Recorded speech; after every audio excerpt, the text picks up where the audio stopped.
Trump vows U.S. tariffs on all foreign imports to protect American jobs. Former President Donald Trump, the Republican presidential primary frontrunner, is promising to apply across-the-board tariffs on all foreign imports to protect Americans' jobs and wages.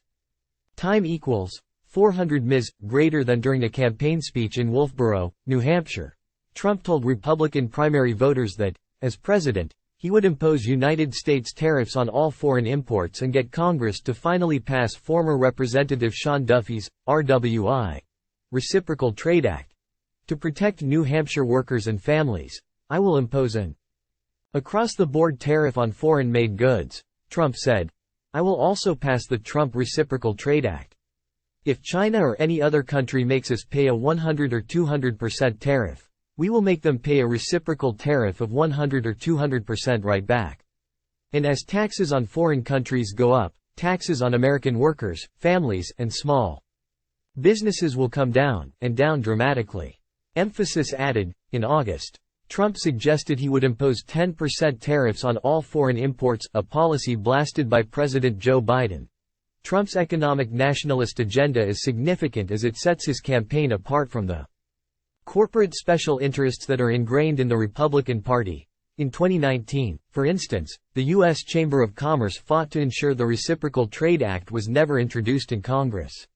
At the time, polls showed that conservatives backed reciprocal tariffs on foreign imports by more than 90%.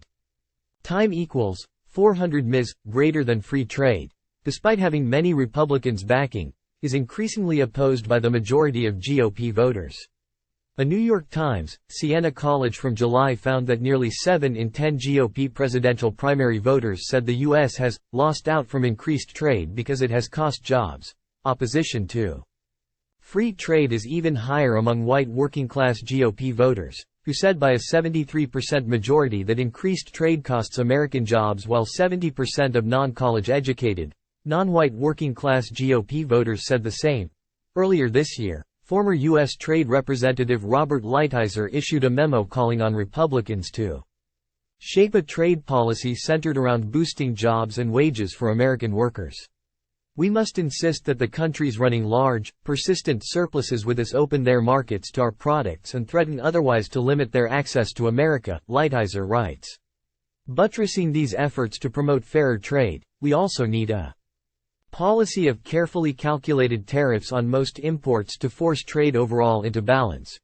Research from the Coalition for a Prosperous America, CPA, finds that imposing 15% tariffs on foreign imports overall, with 35% tariffs on products in vital supply chains, would create about 10 million American jobs and generate over $600 billion in new revenue.